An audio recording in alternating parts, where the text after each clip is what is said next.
ಎಲ್ಲರಿಗೂ ನಮಸ್ಕಾರ. Welcome to my channel Sonu special. ಇವತ್ತು ನಾನು ಮನೆಯಲ್ಲೇ ಖಾರ ಬನ್ ಹೇಗೆ ಮಾಡೋದು ಅಂತೇಳಿ ತೋರಿಸ್ಕೊಡ್ತಾ ಇದ್ದೀನಿ. ನೀವು ಬೇಕ್ರಿನಲ್ಲಿ ತಗೊಂಡು ತಿನ್ನೋ ಅಂಥ ಬನ್ನು ಹೇಗಿರುತ್ತೋ ಸೇಮ್ ಅದೇ ರುಚಿ ಬರುತ್ತೆ ಇಲ್ಲೂ ಕೂಡ. ಹಾಗಾದರೆ ಬನ್ನಿ ಹೇಗೆ ಮಾಡೋದು ಅಂತೇಳಿ ನೋಡ್ಕೊಳ್ಳೋಣ. ಒಂದು ದೊಡ್ಡ ಸೈಜು ಮಿಕ್ಸಿಂಗ್ ಬೌಲನ್ನು ತೊಗೊಂಡಿದ್ದೀನಿ. ನಾನು ಇದಕ್ಕೆ 2 ಕಪ್ ಮೈದಾ ಹಿಟ್ಟು ಹಾಕ್ಕೊಳ್ತಾ ಇದ್ದೀನಿ. 1 ಟೇಬಲ್ ಸ್ಪೂನ್ ಸಕ್ಕರೆ ಹಾಕ್ತಾ ಇದ್ದೀನಿ. ಖಾರ ಬನ್ ಆಗಿರೋದ್ರಿಂದ ಸಕ್ಕರೆ ಜಾಸ್ತಿ ಹಾಕೋದು ಬೇಡ, 1 ಟೇಬಲ್ ಸ್ಪೂನ್ ಸಾಕು. ಹಾಗೆ ರುಚಿಗೆ ತಕ್ಕಷ್ಟು ಉಪ್ಪನ್ನು ಕೂಡ ಸೇರಿಸ್ಕೊಳ್ತಾ ಇದ್ದೀನಿ. 2 ಕಪ್ ಮೈದಾ ಹಿಟ್ಟು ಹಾಕಿರೋದ್ರಿಂದ ನಾನಿಲ್ಲಿ 1.5 ಟೇಬಲ್ ಸ್ಪೂನಷ್ಟು ಇನ್ಸ್ಟೆಂಟ್ ಡ್ರೈ ಈಸ್ಟನ್ನು ಸೇರಿಸ್ಕೊಳ್ತಾ ಇದ್ದೀನಿ. ಇದು ಇನ್ಸ್ಟೆಂಟ್ ಆಗಿರೋದ್ರಿಂದ ನಾನು ಡೈರೆಕ್ಟಾಗಿ ಮೈದಾ ಹಿಟ್ಟಿಗೆ ಹಾಕ್ಕೊಂಡಿದ್ದೀನಿ. ಖಾರ ಬನ್ ಆಗಿರೋದ್ರಿಂದ ಮಸಾಲೆನ ತೊಗೊಂಡಿದ್ದೀನಿ. ನಾನಿಲ್ಲಿ 1 ಟೀ ಸ್ಪೂನ್ ಚಿಲ್ಲಿ ಫ್ಲೇಕ್ಸ್ ತೊಗೊಂಡಿದ್ದೀನಿ. ಸ್ವಲ್ಪ ಕೊತ್ತಂಬರಿ ಸೊಪ್ಪು ಹಾಗೆ ಸ್ವಲ್ಪ ಕರಿಬೇವಿನ ಸೊಪ್ಪನ್ನ ಸಣ್ಣಗೆ ಕಟ್ ಮಾಡಿ ಇಟ್ಕೊಂಡಿದ್ದೀನಿ. ಒಂದು ಅರ್ಧ ಟೀ ಸ್ಪೂನಷ್ಟು ಅರಿಶಿನ ಪುಡಿ ಹಾಗೆ 1 ಟೇಬಲ್ ಸ್ಪೂನು ಜೀರಿಗೆ ತೊಗೊಂಡಿದ್ದೀನಿ. ಈ ಮಸಾಲ ಎಲ್ಲನೂ ನಾವು ತೊಗೊಂಡಿರ್ತಕ್ಕಂಥ ಮೈದಾ ಹಿಟ್ಟೊಳಗಡೆ ಸೇರಿಸ್ಕೊಳ್ಬೇಕು.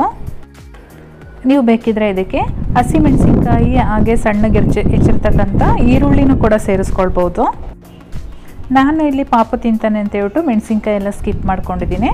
ಇವಾಗ ಇದನ್ನೆಲ್ಲ ಒಂದ್ಸಲ ಡ್ರೈ ಮಿಕ್ಸ್ ಮಾಡ್ಕೊಳ್ಳೋಣ. ಚೆನ್ನಾಗೆಲ್ಲ ಮಿಕ್ಸ್ ಆದಮೇಲೆ ಸ್ವಲ್ಪನೇ ನೀರು ಹಾಕ್ಕೊಂಡು ಕಲಿಸ್ಕೊಳ್ಬೇಕು. ಇದನ್ನು ನಾನಿಲ್ಲಿ ಯಾವ ಕಪ್ಪಲ್ಲಿ ಮೈದಾ ಹಿಟ್ಟನ್ನು ತೊಗೊಂಡಿದ್ನೋ ಅದೇ ಕಪ್ಪಲ್ಲಿ 1 ಕಪ್ ನೀರನ್ನು ತೊಗೊಂಡಿಟ್ಕೊಂಡಿದ್ದೀನಿ. ಇದನ್ನು ಚಪಾತಿ ಹಿಟ್ಟೆಲ್ಲ ಕಲಿಸ್ತೀವಲ್ಲ ಆ ರೀತಿ ಗಟ್ಟಿಯಾಗಿ ಕಲಿಸ್ಬಾರ್ದು, ಆದಷ್ಟು ಸ್ವಲ್ಪ ತೆಳುವಾಗೇ ಇರಬೇಕು. ನಾನು ತೋರಿಸ್ತೀನಿ ನೋಡಿ ಕನ್ಸಿಸ್ಟೆನ್ಸಿ ಹೇಗಿರಬೇಕು ಅಂತ ಹೇಳಿ. ಇದೇ ರೀತಿ ನಮಗೆ ಕೈಗೆ ಅಂಟೋ ರೀತಿಯೇ ಇರಬೇಕು. ಇಷ್ಟು ತೆಳುವಾಗಿ ನಾವು ಕನ್ಸಿಸ್ಟೆನ್ಸಿ ಮಾಡ್ಕೊಳ್ಬೇಕಾಗುತ್ತೆ. ನಾನಿಲ್ಲಿ ಸುಮಾರಾಗಿ ಆ ಕಪ್ಪಲ್ಲಿ 1.5 ಕಪ್ ನೀರನ್ನು ತಗೊಂಡಿದ್ದೀನಿ. ಕೈಗೆ ಅಂಟ್ತಾ ಇದೆ, ತುಂಬ ತೆಳುವಾಗಿದೆ ಅಂತೇಳಿ ಮತ್ತೆ ಎಕ್ಸ್ಟ್ರಾ ಹಿಟ್ಟನ್ನು ಸೇರಿಸ್ಕೊಳ್ಳೋಕೆ ಹೋಗ್ಬಿಡಿ. ಇವಾಗ ಇದಕ್ಕೆ 1 ಟೇಬಲ್ ಸ್ಪೂನಷ್ಟು ಎಣ್ಣೆ ಹಾಕ್ತಾ ಇದ್ದೀನಿ. ಎಣ್ಣೆ ಹಾಕಿ ಮತ್ತೆ ಚೆನ್ನಾಗಿ ನಾದ್ಕೊಳ್ಬೇಕು. ಏನಿಲ್ಲ ಅಂದರೂ ನಾವು ಒಂದು 5 ರಿಂದ 8 ನಿಮಿಷದವರೆಗೂ ಈ ರೀತಿಯಾಗಿ ನಾವು ಚೆನ್ನಾಗಿ ನಾದಬೇಕಾಗುತ್ತೆ. ನಾವು ಎಷ್ಟು ಚೆನ್ನಾಗಿ ನಾದ್ಕೊಳ್ತೀವೋ ಅಷ್ಟು ಸಾಫ್ಟಾಗಿ ಮೃದುವಾಗಿ ಸ್ಪಾಂಜಿಯಾಗಿ ಬನ್ನು ನಮಗೆ ಬರುತ್ತೆ. ಇಲ್ಲ ಅಂತ ಅಂದರೆ ಸ್ವಲ್ಪ ಹಾರ್ಡ್ ಆಗುತ್ತೆ, ಒರಟಾಗುತ್ತೆ ಅಂತ ಹೇಳ್ತೀವಲ್ಲ ಆ ರೀತಿ ಆಗಿಬಿಡುತ್ತೆ. ಹಾಗಾಗಿ ಮೈದಾ ಹಿಟ್ಟನ್ನು ಚೆನ್ನಾಗಿ ನಾದ್ಕೊಳ್ಬೇಕು. ನಾನಿಲ್ಲಿ ಸುಮಾರಾಗಿ ಒಂದು 2 ಟೇಬಲ್ ಸ್ಪೂನ್ ಎಣ್ಣೆ ಹಾಕ್ಕೊಂಡು ಸುಮಾರು ಒಂದು 8 ನಿಮಿಷಗಳ ಕಾಲ ನಾದ್ಕೊಂಡಿದ್ದೀನಿ. ಎಲ್ಲ ನಾದ್ಕೊಂಡು ಆದಮೇಲೆ ಅದನ್ನು ಆ್ಯಕ್ಟಿವೇಟ್ ಆಗಲಿಕ್ಕೆ ಇಡಬೇಕು. ಹಾಗಾಗಿ ನಾನಿಲ್ಲೊಂದು ಬೌಲಿಗೆ ಈ ರೀತಿ ಎಣ್ಣೆನ ಅಪ್ಲೈ ಮಾಡಿಕೊಂಡು ಇಟ್ಕೊಳ್ತಾ ಇದ್ದೀನಿ. ಮೈದಾ ಹಿಟ್ಟು ಉಬ್ಬೋದ್ರಿಂದ ನಾವು ಕಂಪ್ಲೀಟ್ ಎಣ್ಣೆನ ಅಪ್ಲೈ ಮಾಡಬೇಕು. ಇದಕ್ಕೆ ತಳಭಾಗದಲ್ಲಿ ಮಾತ್ರ ಮಾಡೋ ಅಂಥದ್ದು ಬೇಡ.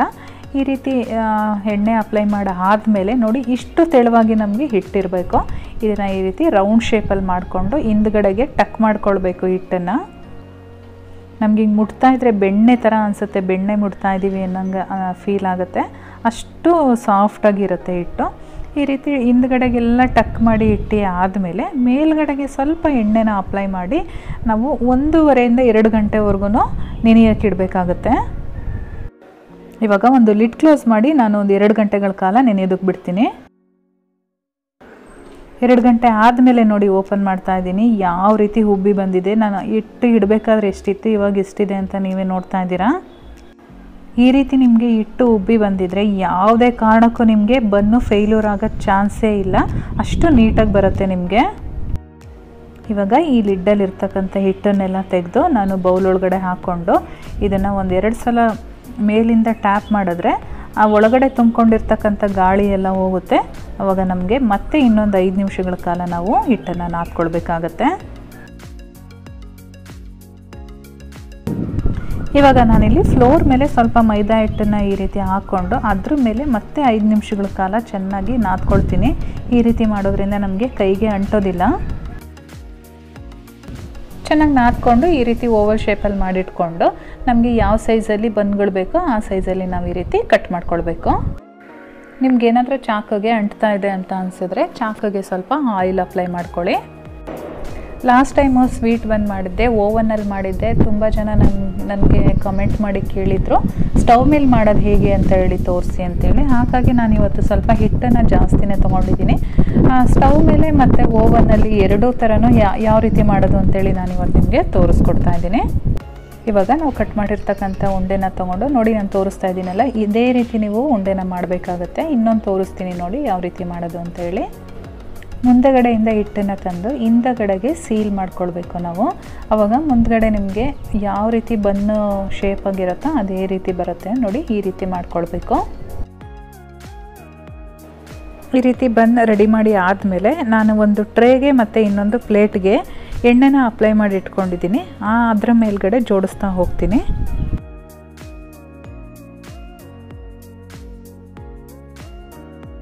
ಇವಾಗ ನೀವು ಇಲ್ಲಿ ನೋಡ್ಬೋದು ನಾನೊಂದು ಟ್ರೇ ಇಟ್ಕೊಂಡಿದ್ದೀನಿ, ಹಾಗೆ ಜೊತೆಗೆ ಸ್ಟವ್ ಮೇಲೆ ಮಾಡಲಿಕ್ಕೆ ಒಂದು ಪ್ಲೇಟ್ ಕೂಡ ಇಟ್ಕೊಂಡಿದ್ದೀನಿ. ಇವಾಗ ರೆಡಿಯಾಗಿರ್ತಕ್ಕಂಥ ಬನ್ ಮೇಲೆ ನಾವು ಈ ರೀತಿ ಮಿಲ್ಕ್ ಬ್ರಷ್ ಮಾಡೋಣ.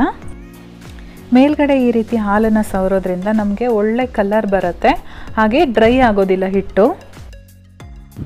ಈ ರೀತಿ ಎಲ್ಲ ಆಯಿಲ್ ಅಪ್ಲೈ ಮಾಡಿ ಆದಮೇಲೆ ನಾನೊಂದು ಬಟ್ಟೆನ ಕವರ್ ಮಾಡಿ ಒಂದು 10 ನಿಮಿಷಗಳ ಕಾಲ ಮತ್ತೆ ಇಟ್ಟಿದ್ದೆ. ಇವಾಗ ನೀವು ನೋಡ್ಬೋದು ಎಷ್ಟು ಸೈಜು ಮತ್ತೆ ಡಬಲ್ ಆಗಿದೆ ಅದು ಅಂತ ಹೇಳಿ.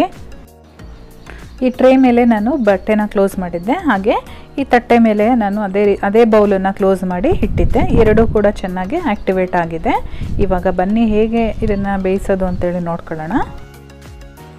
ನಾನಿಲ್ಲಿ ಒಂದು ಫ್ರೈಯಿಂಗ್ ಪ್ಯಾನ್ಗೆ ಒಳಗಡೆ ಸ್ಟ್ಯಾಂಡ್ ಇಟ್ಬಿಟ್ಟು ಒಂದು 5 ನಿಮಿಷಗಳ ಕಾಲ ಐ ಫ್ಲೇಮಲ್ಲಿ ಇಟ್ಕೊಂಡು ಹೀಟ್ ಮಾಡ್ಕೊಂಡಿದ್ದೀನಿ. ಇವಾಗ ಹೀಟ್ ಆಗಿರ್ತಕ್ಕಂಥ ಪ್ಯಾನ್ ಒಳಗಡೆ ನಾವು ರೆಡಿ ಮಾಡಿ ಇಟ್ಕೊಂಡಿದ್ವಲ್ಲ ಪ್ಲೇಟಲ್ಲಿ, ಆ ಪ್ಲೇಟನ್ನು ಒಳಗಡೆ ಇಡ್ತಾ ಇದ್ದೀನಿ. ಇದನ್ನು ಇವಾಗ ನಾವು ಮೀಡಿಯಮ್ ಫ್ಲೇಮಲ್ಲಿ ಇಟ್ಕೊಂಡು 25 ನಿಮಿಷಗಳ ಕಾಲ ಬೇಯಿಸ್ಕೊಳ್ಬೇಕು. ಇವಾಗ ಇದನ್ನು ಲಿಡ್ ಕ್ಲೋಸ್ ಮಾಡಿ ನಾನು 25 ನಿಮಿಷಗಳ ಕಾಲ ಬೇಯಿಸ್ಕೊಳ್ತೀನಿ.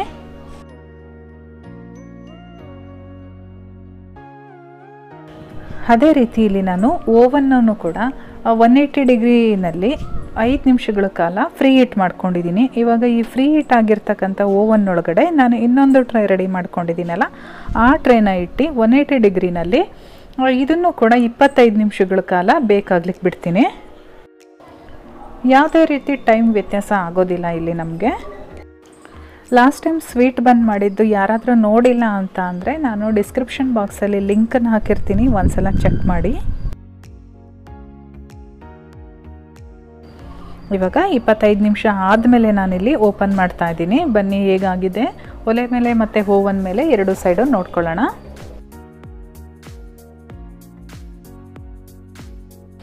ಅದೇ ರೀತಿ 25 ನಿಮಿಷ ಆದಮೇಲೆ ಒಲೆ ಮೇಲೆ ಇಟ್ಟಿದ್ದಂಥ ಬನ್ನನ್ನು ಕೂಡ ತೆಗಿತಾ ಇದ್ದೀನಿ. ನಾವು ಹೊರಗಡೆ ತೆಗೆದಾಗ ಸ್ವಲ್ಪ ಹಾರ್ಡ್ ಆಗಿರುತ್ತೆ, ಹಾಗಾಗಿ ನಾವು ಈ ರೀತಿ ಮೇಲ್ಗಡೆ ಎಣ್ಣೆ ಅಥವಾ ಬೆಣ್ಣೆ ಏನಾದರೂ ಅಪ್ಲೈ ಮಾಡಿ ಒಂದು ಬಟ್ಟೆನ ಕ್ಲೋಸ್ ಮಾಡಿಬಿಟ್ಟು ಅದು ಸ್ವಲ್ಪ ತಣ್ಣಗಾಗೋವರೆಗೂ ಬಿಡಬೇಕು. ಒಂದು 10ರಿಂದ 15 ನಿಮಿಷ ಬಿಟ್ಟರೆ ಸಾಕಾಗುತ್ತೆ. ಸ್ವಲ್ಪ ತಣ್ಣಗಾದ್ಮೇಲೆ ತೆಗೆದು ನೋಡಿದ್ರೆ ನಮಗೆ ತುಂಬಾ ಸಾಫ್ಟಾಗಿ ಮೃದುವಾಗಿ ಬಂದಿರುತ್ತೆ. ನಮಗೆ ಬೇಕ್ರಿನಲ್ಲಿ ಹೇಗೆ ಸಿಗುತ್ತೋ ಅದೇ ರೀತಿಯಾಗಿರುತ್ತೆ. ಇವಾಗ ನಾನು ಅದೇ ರೀತಿ ಎಣ್ಣೆನ ಅಪ್ಲೈ ಮಾಡ್ತಾ ಇದ್ದೀನಿ. ಇವಾಗ ಇದು ಒಂದು 10 ನಿಮಿಷ ಬಿಟ್ಬಿಟ್ಟು ಆಮೇಲೆ ನಾನು ನಿಮಗೆ ತೋರಿಸ್ತೀನಿ ಹೇಗಾಗಿರುತ್ತೆ ಅಂತೇಳಿ.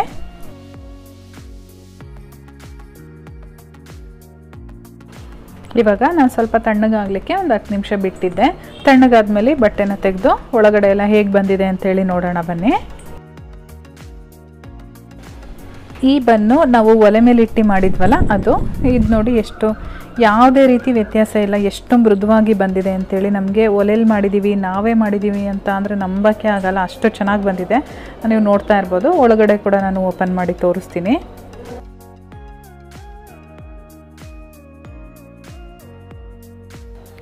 ನೋಡ್ತಾ ಇರ್ಬೋದು ಒಳಗಡೆ ಎಲ್ಲ ಹೇಗೆ ಬಂದಿದೆ ಅಂತ ಹೇಳಿ.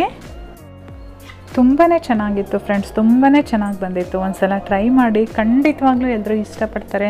ನೀವೇ ಮಾಡಿದ್ದೀನಿ ಅಂತ ಅಂದರೆ ಯಾರೂ ಕೂಡ ನಂಬೋದಿಲ್ಲ, ಅಷ್ಟು ಚೆನ್ನಾಗಿ ಬರುತ್ತೆ ಇದು.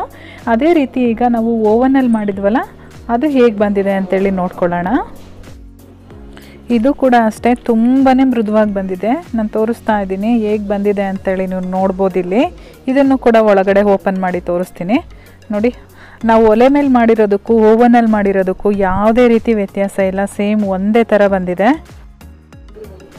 ನೋಡಿದ್ರಲ್ಲ ಫ್ರೆಂಡ್ಸ್, ಇವತ್ತಿನ ವಿಡಿಯೋ ನಿಮಗೆಲ್ಲ ಇಷ್ಟ ಆಗಿದೆ ಅಂತ ತಿಳ್ಕೊತೀನಿ. ಇಷ್ಟ ಆಗಿದ್ರೆ ಒಂದು ಲೈಕ್ ಮಾಡಿ, ಹಾಗೆ ಚಾನಲ್ಗೆ ಹೊಸಬ್ರಾಗಿದ್ದರೆ ಸಬ್ಸ್ಕ್ರೈಬ್ ಮಾಡ್ಕೊಳ್ಳಿ. ನಾನು ಮತ್ತೆ ಸಿಗ್ತೀನಿ ಮುಂದಿನ ವಿಡಿಯೋದಲ್ಲಿ. Thank you.